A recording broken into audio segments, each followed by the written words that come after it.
শোকে স্তব্ধ অস্ট্রেলিয়া। নিহতদের স্মরণে ফুল দিয়ে শ্রদ্ধা জানাচ্ছে মানুষ। প্রিয়জন হারানোর বেদনায় কান্নায় ভেঙে পড়েন স্বজনেরা। নিহতদের আত্মার শান্তি কামনায় বিশেষ প্রার্থনার আয়োজন করে অস্ট্রেলিয়ার ইহুদি কমিউনিটি। নিজেদের নিরাপত্তা নিয়ে শঙ্কা জানান তাদের কেউ কেউ। আজকের দিনটা আমাদের জন্য খুবই দুঃখের দিন। ইহুদি সম্প্রদায়ের আমরা সবাই যে দিনটার আশঙ্কা করছিলাম, আজ সেটাই এসেছে। বহুদিক থেকে আমরা সরকার ও ঊর্ধ্বতন কর্তৃপক্ষকে এই সম্ভাবনা ও ঝুঁকির বিষয়ে আগেই সতর্ক করেছিলাম, কিন্তু এখন মনে হচ্ছে যেন আমাদের কথা শোনা হয়নি, যেন আমরা অদৃশ্য ছিলাম। গতকাল যা ঘটেছে তা ছিল নজিরবিহীন। পুরো সম্প্রদায়ই ভেঙে পড়েছে। আমরা কখনোই ভাবিনি এমন কিছু এখানে ঘটতে পারে। আমার ছোট 2 সন্তান ঠিক ওই পার্কটাতেই প্রতিদিন যায়। একই দিন নিহতদের স্মরণে সিডনির বন্ডাই প্যাভিলিয়নের সামনে ফুল দিয়ে শ্রদ্ধা জানান অস্ট্রেলিয়ার প্রধানমন্ত্রী অ্যান্থনি আলবানিজ।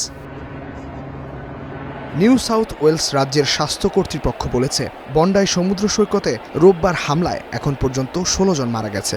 এদের একজন আবার দ্বিতীয় বিশ্বযুদ্ধে জার্মান হলোকস্ট থেকে বেঁচে ফিরে আসা ইহুদি। একজন 10 বছর বয়সী স্কুল শিক্ষার্থী ম্যাটিলডা। হাসপাতালে ভর্তি আছে 27 জন। এদের মধ্যে 12 জনের অবস্থা গুরুতর, আর 4 জনের অবস্থা সংকটাপন্ন। তাই মৃতের সংখ্যা আরও বাড়ার শঙ্কা আছে। হামলায় জড়িত 2 বন্দুকধারী সম্পর্কে বাবা ও ছেলে। এদের মধ্যে 24 বছর বয়সী নাভিদ আকরাম পেশায় ইটভাটার শ্রমিক ছিলেন।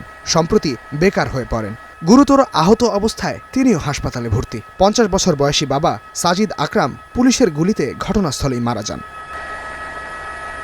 1998 সালে শিক্ষার্থী ভিসায় অস্ট্রেলিয়ায় পাড়ি জমান নাভিদের বাবা। তবে কোন দেশ থেকে তিনি অস্ট্রেলিয়ায় অভিবাসী হন সেটি পরিষ্কার নয়। নাভিদ জন্মসূত্রেই অস্ট্রেলীয় নাগরিক। 2019 সালের অক্টোবরে তিনি অস্ট্রেলিয়ান সিকিউরিটি ইন্টেলিজেন্স অর্গানাইজেশন নামের গোয়েন্দা সংস্থার নজরে আসেন। তবে তার মধ্যে সন্ত্রাসী কর্মকাণ্ডের কোনো হুমকি ছিল না। এদিকে বন্দুকধারীর হাত থেকে অস্ত্র কেড়ে নিয়ে মানুষের প্রাণ বাঁচানো 43 বছর বয়সী আহমেদ আল আহমেদকে বীরের মর্যাদা দিচ্ছে অস্ট্রেলিয়ার মানুষ। তাকে হাসপাতালে দেখতে যান নিউ সাউথ ওয়েলস রাজ্যের প্রধানমন্ত্রী। এ সময় তার শারীরিক অবস্থার খোঁজ খবর নেন তিনি। ইস্তেহাদুল মাহমুদ, স্টার নিউজ।